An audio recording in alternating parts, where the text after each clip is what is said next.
Yeah. O boy ntia nie.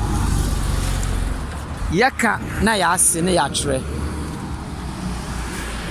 Amansan a ewo Ghana, ye dom a ye wo Ghana.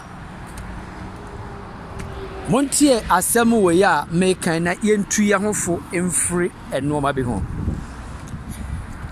Ene wiase na ye wo no sika abeye anibre, sika abeye bronsam, sika abeye ade a odi bone oba.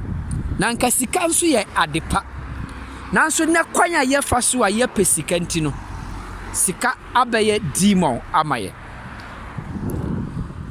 Ene mrantie edi omo yanko nipa age sika. Omo oku omo ankasa mpana. Omo oku omo ankasa ire. Ne nipa de ne ba awo no odi na kwakoji sika duro. Adentia. Ene abaya ne bema one ne ti wo no onkai se ne dofo. Na odi ne bone. Ene nsana koye benkum ni nifa. Enka wo si benkum dware nifa na nifa so dware benkum ba na de eni ho saa. Ene nipa oye nipa bone a ondwene ho.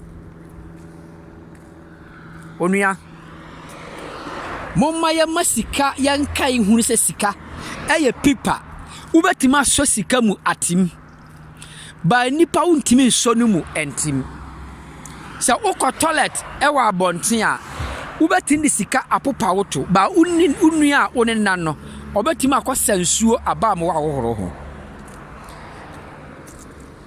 wo a nipa betima agiwa asiwo nipa be frɛ card wakɔ ayaresabea nipa be frɛ nipa amana be so mu ba wo wiase sika nyina gu udanim na udane na yema na uda sika so na se wo yare a sika ne entimi mfa wo nkɔ hospital sika no ontimi mfrɛ biase omeboa wo na adane na ye masika boa ayedena sene ye nuanom ye bewu agye sika ho. Ene sika ma nipa odi bone nipa ndwene ni nua ho ewo abrabom metu ya hofo ye nya abotere na ye mpe sika ewo nokrem na ye pani ye nya ode me atena se akere me da wase obetie ase na meka no na aye asonwie amawo.